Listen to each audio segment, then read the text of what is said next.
Assalamualaikum warahmatullahi wabarakatuh. Apa kabar teman-teman semua? Saya harap semuanya baik saja. Perkenalkan, nama saya Al Hilal Akbar dari kelas Q, perilaku organisasi. Saya di sini akan menjelaskan tentang kepemimpinan. Definisi kepemimpinan yaitu kata yang berasal dari istilah yang umum dipakai dan merupakan gabungan dari bahasa ilmiah yang tidak didefinisikan kembali secara cepat, atau sebuah kemampuan yang terdapat di dalam diri seseorang untuk bisa mempengaruhi orang lain atau memandu pihak tertentu untuk mencapai suatu tujuan.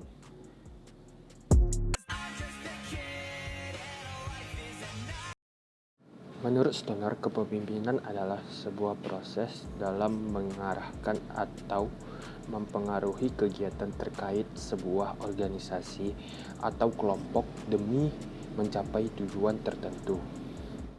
Menurut Wahjo Sumijo, kepemimpinan merupakan kemampuan dalam diri seseorang dan mencakup sifat-sifat seperti kepribadian, kemampuan, dan kesanggupan. Kepemimpinan tidak dapat dipisahkan dari gaya, perilaku, dan kedudukan. Kepemimpinan bersangkutan dengan interaksinya selalu dengan karyawan atau pengikutnya. Teori kepemimpinan yang pertama itu ada teori karakter. Teori karakter yang merupakan teori melibatkan karakter-karakter tertentu yang mampu menyukseskan kepemimpinan. Contohnya seperti karakter fisik dan ketegasan. Lanjut, yang kedua. Teori perilaku dijelaskan mengenai beberapa perilaku yang mencerminkan karakter pemimpin.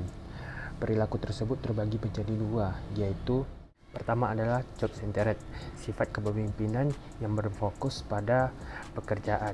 Nah, yang kedua ada employee-centered, berfokus pada kondisi para karyawan atau bawahan di sebuah proyek.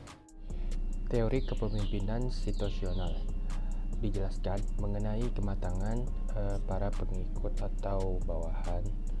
Kesuksesan suatu tujuan itu bergantung pada matangnya suatu para bawahan. Maka dari itu, pemimpin diharapkan mampu menganalisa apakah bawahannya sudah cukup matang atau belum, dan kepemimpinan itu yang sukses atau tidak.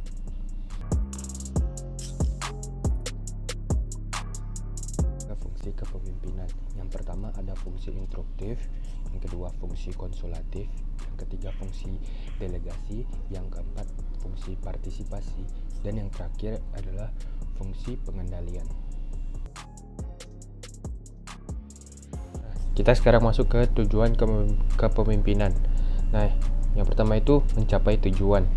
Tanpa adanya suatu pun pihak yang berjiwa pemimpin, tujuan itu sulit dicapai karena tidak ada sosok yang bisa dijadikan pegangan. Selanjutnya, memotivasi orang lain. Pemimpin harus memotivasi orang lain agar bisa melakukan sebuah hal dengan baik dan memaksimalkan kemampuan karyawan atau bawahannya. Sifat pemimpin yang pertama itu punya pendirian. Sebagai seorang pemimpin, wajib untuk mempunyai pendirian. Pendirian kuat tidak akan membuat goyah dan juga membuat konsisten dalam menjalankan suatu kegiatan. Nah, yang kedua ada proaktif.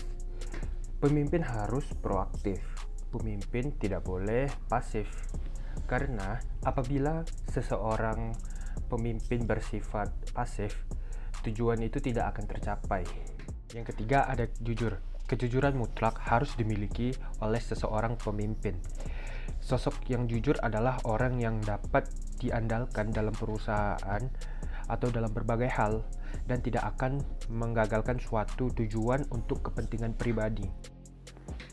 Nah, yang ketiga ada terbuka terhadap pendapat orang lain.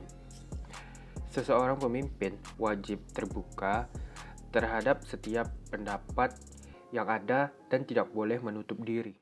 Nah, yang selanjutnya ialah tidak mudah iri. Pemimpin memang seseorang yang lebih unggul daripada bawahannya. Namun, bukan berarti pemimpin iri apabila bawahannya unggul dalam suatu hal. Nah, yang terakhir adalah sabar. Tanpa adanya kesabaran, bagaimana mungkin pemimpin bisa menyelesaikan suatu masalah dengan kepala dingin? Pemimpin yang kurang sabar akan mudah menyerah, bahkan sebelum ia mencapai suatu tujuannya. Sekian dari saya, mohon maaf apabila ada kesalahan. Wabillahi taufiq wal hidayah. Wassalamualaikum warahmatullahi wabarakatuh.